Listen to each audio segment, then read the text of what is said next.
Hello बच्चों।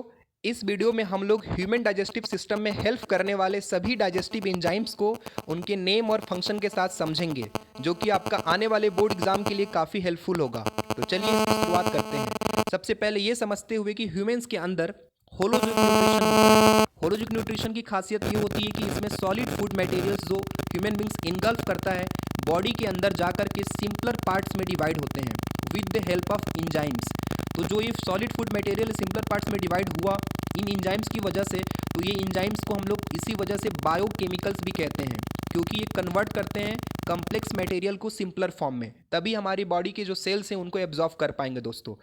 ये enzymes को हम लोग बायोलॉजिकल कैटलिस्ट भी कहते हैं, और ये हमारे केमिकल ब्रेकडाउन ऑफ फूड को स्पीड अप करते हैं, उनको तेज़ी से बढ़ाते हैं।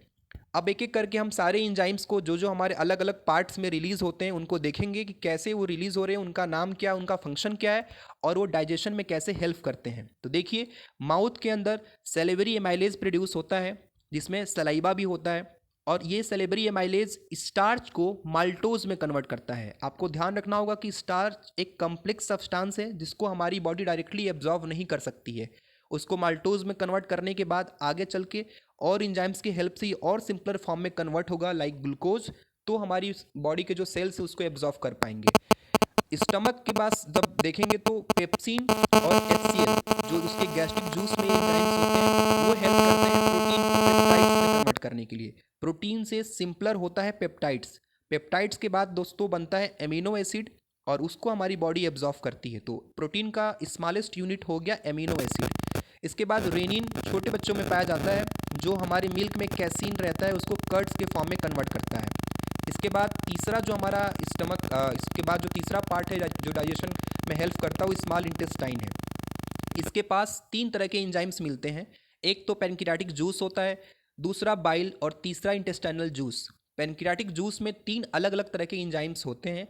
एक का नाम है ट्रिप्सिन, दूसरे का नाम लाइपेज, और तीसरे का पैनक्रियाटिक एमाइलेज। लेकिन बच्चों आपको ध्यान रखना है कि पैनक्रियाटिक जूस जो है वो तभी एक्टिव होता है, तभी काम करता है जब फूड हमारा अल्कलीन मीडियम का हो, और उसमें सबसे पहले अल्कलाइन मीडियम बनाने का काम बाइल जूस करता है, जो कि लीवर के द्वारा सिक्रेट होता है। और दोस्तों ये एक तरह का बस जूस है, ये इसको इंजाइम नहीं माना जाता है, क्योंकि ये किसी कम्प्लेक्स सब्सटेंस को सिंपलर में कन्वर्ट नहीं करता। इसका सिर्फ काम है कि फैट को इमल्सीफाई करना, मतलब बड़े बड़े फैट मॉलिक्यूल को छोटे छोटे मॉलिक्यूल्स में कन्वर्ट करना, इमल्सिफिकेशन ऑफ फैट करना, ताकि इसके ऊपर जो आपका लाइपेज एंजाइम है वो एक्ट कर सके। उसके अलावा बाइल का काम दूसरा ये होता है कि वो पूरे फूड के मीडियम को अल्कलाइन बनाता है, जिससे कि पेनक्रियाटिक जूस उसके ऊपर एक्ट कर सके। तो आपसे कोई भी पूछता है ट्रिप्सिन का काम, तो आप बताइए प्रोटीन से पेप्टाइड्स में कन्वर्ट करना, लाइपेज का काम फैट से फैटी एसिड और ग्लिसरॉल में कन्वर्ट करना, पेनक्रियाटिक एमाइलेज का क्या फंक्शन है, स्टार्च को माल्टोज में कन्वर्ट करता है, प्लस ग्लूकोज में भी करता है यही। इसके बाद इंटेस्टाइनल एंजाइम्स हैं कुछ, जो कि डाइजेशन को पूरी तरह से कंप्लीट कराते हैं। इनमें माल्टेज है, जो माल्टोज को दोस्तों ग्लूकोज में कन्वर्ट करता है। अभी आपने देखा था ना, स्टार्च से माल्टोज बना था, और माल्टोज से भी छोटा यूनिट है, ये मोनोसेक्राइड्स का यूनिट है जिसका नाम ग्लूकोज है।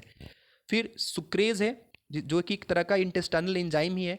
ये सुक्रोज जो हमारे फूड में प्रेजेंट रहता है उसको ग्लूकोज और फ्रुक्टोज में कन्वर्ट करता है, जो कि सिंपलर सब्सटेंस है जो हमारे सेल्स के थ्रू आसानी से एब्जॉर्व हो जाएंगे। लैक्टेज है, जो हमारे जो दूध वाले जो सब्सटेंसेस होते हैं, स्पेशली जो मिल्क होता है उसमें प्रेजेंट होता है, और ये लैक्टेज जो हमारा एंजाइम, वो लैक्टोज जो मिल्क में प्रेजेंट होता है उसको ग्लूकोज और गैलेक्टोज में कन्वर्ट करता है, जो कि सिंपलर सब्सटेंसेस हैं।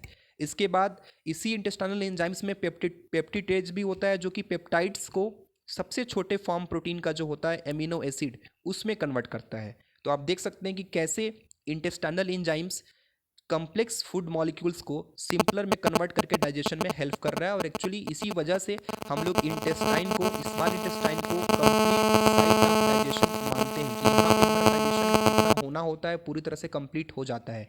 इसके बाद लार्ज इंटेस्टाइन से जो हमारा एक्स्ट्रा फूड है वो बाहर चला जाएगा।